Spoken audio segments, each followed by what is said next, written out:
வந்து தமிழக அரசு வந்து தலைமை ஆசிரியர் வெளியிடாங்கிறது ஒரு நடவடிக்கை எடுத்திருக்காங்க. அது வந்து உங்கள் தரப்பு வந்து அரசு கேள்வி, அந்த மகாவிஷ்ணு செயல்படுறது சரியா இல்லை அது காரியம் கொடுக்குறாங்களா, எந்த மாதிரி ஊழியர்கள்? இல்லை மகாவிஷ்ணு வந்து எனக்கு தெரியும். மகாவிஷ்ணு தம்பி எனக்கு தெரியும். அவர் வந்து பள்ளிக்கூடத்தில் ஆங்கிலம் சொல்றதுக்கு வரல. ஒரு யோகா சொல்லி கொடுப்பாரு. அவருக்கு தனியாக மடம் வச்சிருக்கிறாரு. பல்வேறு இடங்கள் நாடுகளெல்லாம் போய் சொல்றாரு. அவருடைய கருத்து என்னுடைய அரசியல் கருத்தை எல்லாரும் ஏற்கனவே அவருடைய கருத்து. பள்ளிக்கூடத்தில் அவராக சொன்னாரா? அவர் அழைச்சவர் யாரு, அனுப்புனவர் யாரு தானே கேள்வி. அழைச்சவர் மேலே அனுப்புனவர் மேலே நடவடிக்கை எடுக்க முடியல. இது கேட்கணுமா? கேட்கணும்.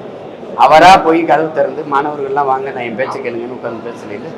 அப்போ சரி, பள்ளி கல்வித்துறை அதுவும் கீழே அவர் கீழே இருக்கிற ஒரு அதிகாரி, இந்த முதன்மை கல்வி அதிகாரியினுடைய ஒப்புதலோடு தான் நான் வந்திருக்கேன்னு அவர் அந்த தர்க்கத்திலே சொல்கிறார். அவரை விட நீங்கள் பெரிய ஆளான அந்த ஆசிரியர்கிட்ட கேட்கணும். அப்படின்னா அவர் மேலே நடவடிக்கை எடுத்துக்கணும். அவர் யார் சொல்லி அந்த உத்தரவை கொடுத்தாரு, அனுமதியை கொடுத்தாரு, அவரை விசாரிக்கணும். அதை விட்டுட்டு அப்பாவியாக இருக்கிற தலைமை ஆசிரியர் 2 பேரும் நீங்கள் ஆசிரியர் 2 பேரும் மாற்றிருக்கீங்க. ஒருவேளை இந்த அதிகாரியின் உத்தரவுக்கு கேட்டு அனுமதிக்கலை, மகாவிஷ்ணு பேச அனுமதிக்கணும்னாலும் நீங்கள் பணியிடம் மாற்றிருப்பீங்க. அப்போ எப்படி பார்த்தாலும் பலியாக போகிறது ஆசிரியர் பெருமக்கள் தான். இது எப்படி இருக்கிறது? இந்த செய்தி இப்போ மகாவிஷ்ணு வந்து அசோக் நகர் இல்லை சைதாப்பேட்டையில் இந்த மாதிரி இப்போ அரசு பள்ளியில் பேசினார்னு ஒரு செய்தி வருது. வெளியில் வந்துட்டதுனால தான் நடவடிக்கை. வரலைன்னா கள்ளக்குறிச்சியில் செத்துட்டாங்கிறதுனால வெளியில் தெரிஞ்சிருச்சு. அதுக்கு முன்னாடி குடிச்சிட்டே தான் இருந்தான். இப்போவும் அந்த சாவு வெளியில் தெரியுங்கன்னா வித்துட்டு தான் இருந்திருப்பாங்க. உண்மையா இல்லை? அப்போது அது வெளியில் தெரிஞ்சிருச்சு. இப்போ நீங்கள் இதை கேளுங்க, இது தெரிஞ்சிருச்சு. இது வரைக்கும் இல்லாதது ஆசிரியர் தினத்துக்கு ஆசிரியர் கால மாணவர்களை வச்சு கழுவு வைக்கிறது எந்த சடங்கு முறை? அது எங்கேருந்து வருது? ஆசிரியர்களை போற்றணும், ஆசிரியர்களை மனதில் வச்சு தெய்வம் போல வச்சு போற்றணும், மதிக்கணுங்கிறது மரபு. அதை செய்து கொண்டு தான் நம்ம பிள்ளைங்க இருக்கிறாங்க. இப்போ நம்மெல்லாம் எவ்வளோ உயரத்துக்கு போனாலும் நம்ம ஆசிரியரை மறக்கலை. உங்களுக்கு இப்போ அப்படி இருக்கும்போது நான் கூட ஆசிரியர் தினத்தில் எத்தனையோ ஆசிரியர்கள் எனக்கு படிப்பிச்சாலும் என்னுடைய பேராசிரியர் பெருந்தகை தோப்பாவை ஆசிரியர் தின வாழ்த்துக்கள்லாம் அவர் படத்தை போட்டு தான் நான் வாழ்த்து தெரிவித்தேன். அப்போ நாம் இந்த ஆசிரியர் பெருமக்களை மதிக்கணும். அதுக்கு கால கழுவுற கலாச்சாரத்தை எங்கேருந்து கொண்டு வந்து உருவாக்குது? இது ஆர்எஸ்எஸ் பிஜேபியின் கலாச்சாரமும் உங்கள் எல்லாருக்கும் தெரியும். அப்போ இது யார்? இதெல்லாம் புதிய கல்விக் கொள்கைகளையும் இந்த பிரைம் மினிஸ்டர் ஸ்ரீ இல்லை பிஎம் ஸ்ரீ அதெல்லாம் இது வருது. அதை பற்றிங்க இதை விட்டு பார்க்குறீங்க. ஒரு முன்னோட்டத்தை எதிர்ப்பில்லைன்னா விட்டுருப்பீங்க. ஐயா ஜவஹர் நேசன் அந்த கல்வி குழுவில் இருந்து எதுக்கு வெளியில் வந்து பல தடவை சொல்கிறார், புதிய கல்விக் கொள்கையை அப்படியே செயல்படுத்துது. நான் தர்க்கம் பண்ணி பார்த்தேன். அவர் உமாச்சந்திரன் அதை ஏற்கிற மாதிரி இல்லை. அந்த கல்வி அதிகாரிகிட்டையும் சொன்னார், காது கொடுத்து வைக்கல. முதலமைச்சருக்கு கொண்டு கொடுத்தா அவர் ஏற்றே பார்க்கல. அதுக்கப்புறம் அங்கே நான் இந்த வேலையிலேருந்து வெளியில் வந்துட்டேன். இதை அவரையே நீங்கள் போய் கேட்க மாட்டீங்க திரும்பி. அப்பா அது புரிஞ்சுக்கணும். அதில் போய் நீங்கள் அவர் வந்தவொடனே என்ன தம்பி யார் உங்களை அனுப்புனதுன்னா அவர் அங்கேயே சொல்கிறாரு, இவர் தானே அனுப்புனார், பேச சொன்னாருன்னு சொல்லி இன்னொரு நிலையத்தில் போய் ஒரு பெரிய சர்வதேச பயங்கரவாதியை கைது பண்ண போகிற மாதிரி போய் பண்ணுறதுங்கிறது இது எந்த மாதிரியான செயல்? இதுலேருந்து என்ன தெரியுதுன்னா இந்த செய்தியை வச்சு வேற ஏதோ ஒரு செய்தியை நீங்கள் மறைக்கிறீங்க. அவ்வளோ இன்னும் பார்த்தீங்கன்னா முதலமைச்சர் வந்து வெளிநாட்டுக்கு முதலீடு போயிருக்காரு.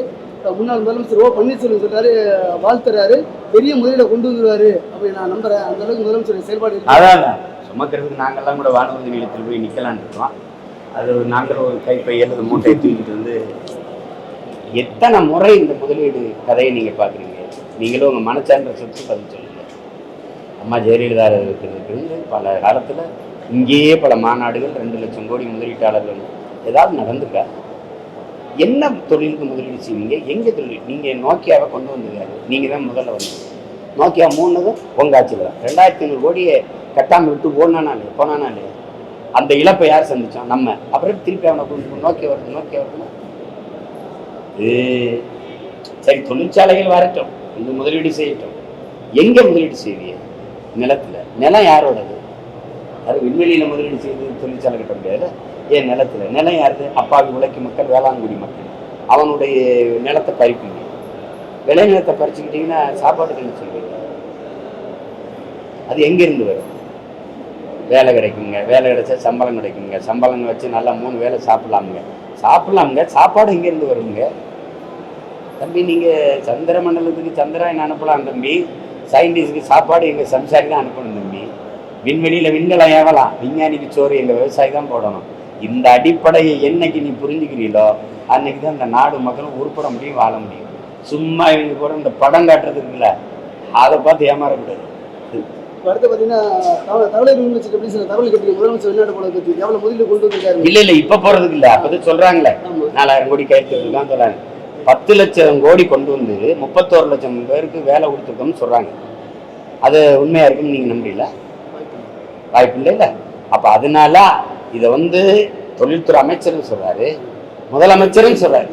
அப்போ உண்மையிலே 10 லட்சம் கோடி மண்ணுக்கு வந்திருக்கா, இல்லை 31 லட்சம் பேருக்கு வேலை கொடுத்துருக்காங்களா அப்படின்னு நான் தெரிஞ்சுக்கணும்ல, அதுக்காக கேட்டிருக்கேன். ஒருவேளை அப்படி அந்த இது வாங்கினதுக்கு அப்புறம் முதலமைச்சர் வழக்குத்துறை வாய்ப்பு இருக்குன்னு சொல்லியிருக்கீங்க. வழக்குத்துறை ஆமாம், எதுக்கு பொய் சொல்றீங்க?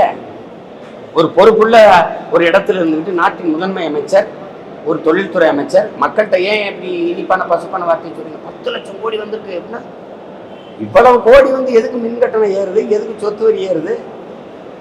டாஸ்மார்க் வியாபாரம் குறைஞ்சா டாஸ்மார்க்ல பணி செய்யற பிள்ளைகளை பணியிட நீக்கம் செஞ்சது இங்க உலக வரலாற்றில் பார்த்துருக்கீங்களா? நீங்க என்ன தெருவில் விற்கிறீங்களா? கூட 2 தெருவை வித்துட்டு வந்திருக்க கூடாதா? இது இன்னொரு கொஞ்சம் போயிருந்தா இன்னொரு கொஞ்சம் வியாபாரம் கூடுதலாக வித்துட்டு வந்திருக்கலாம்னு சொல்றதுக்கு கடைக்கு குடிக்க வந்தா எடுத்து கொடுப்பாரு அவரு. அவர் என்ன குவார்டர் ஆஃப் வச்சுக்கிட்டு வாங்க வாங்க வாங்க வாங்கன்னு தெருவில் போய் விற்க முடியுமா? அவர் விற்காததுக்கு என்ன பண்ணுவார்? குடிக்கிறவன் குறைஞ்சா நாடு மகிழ்ச்சி அடையணும், குடிக்கிறவன் குறைஞ்சா விற்கிறவன் நீ வந்து பணியிட நீக்கம் செஞ்சீங்கன்னா எங்க கொண்டு போயிட்டு இருக்க நாட்டை? குடிகார எண்ணிக்கை குறையுதுன்னு ஒரு நாடு வருத்தப்படுதுங்க. அரசு பள்ளிக்கூடத்துக்கு கல்லூரிக்கு படிக்க வர்ற பிள்ளைகளின் எண்ணிக்கை குறையுதுன்னு வருத்தப்படாத ஒரு அரசு குடிக்க மக்கள் வரலைன்னு வருத்தப்படுது. எங்க என்ன செய்யலாம்னு சொல்லுங்க, ஏதாவது செய்வோம்.